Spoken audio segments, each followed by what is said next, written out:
मैं हूं शिल्पी और आपका स्वागत है हमारी रसोई में। आज मैं आपको बताऊंगी ग्रेप जूस बनाना यानी अंगूर का जूस बनाना। तो आइए अब हम इसके इंग्रेडिएंट्स देख लेते हैं। इसके लिए मैंने लिया है अंगूर, जिसे मैंने डंठल से अलग कर लिया और धो लिया है। आइस क्यूब्स लिया है मैंने यहाँ पे, और यहाँ शुगर लिया है मैंने। आइए अब हम इसे बनाना शुरू करते हैं। सबसे पहले हम एक जार लेंगे और इसमें अंगूर डालेंगे,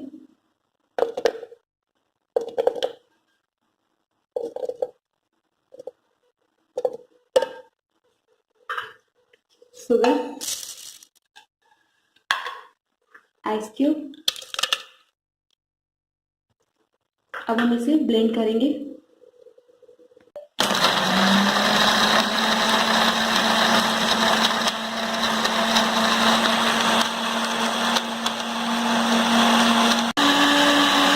देख सकते हैं ये अच्छी तरह से ब्लेंड हो गया है।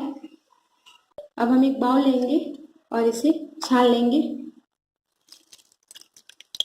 स्ट्रेनर से हम इसे अच्छी तरह से छान लेंगे, जिससे इसका छिलका अलग हो जाए।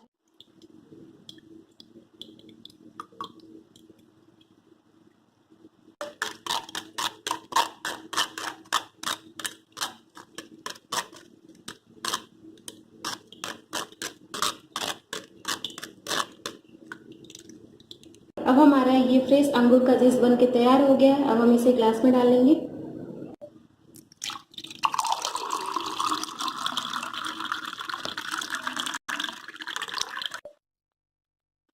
गर्मियों के लिए ये एक बहुत ही अच्छा जूस का ऑप्शन है, healthy and fresh grape juice, जो बहुत ही जल्दी और आसानी से बन जाता है। तो अगर आपको मेरी ये ग्रेप जूस की रेसिपी पसंद आई हो तो मेरे चैनल को लाइक, कमेंट, सब्सक्राइब करना ना भूलें। Thank you.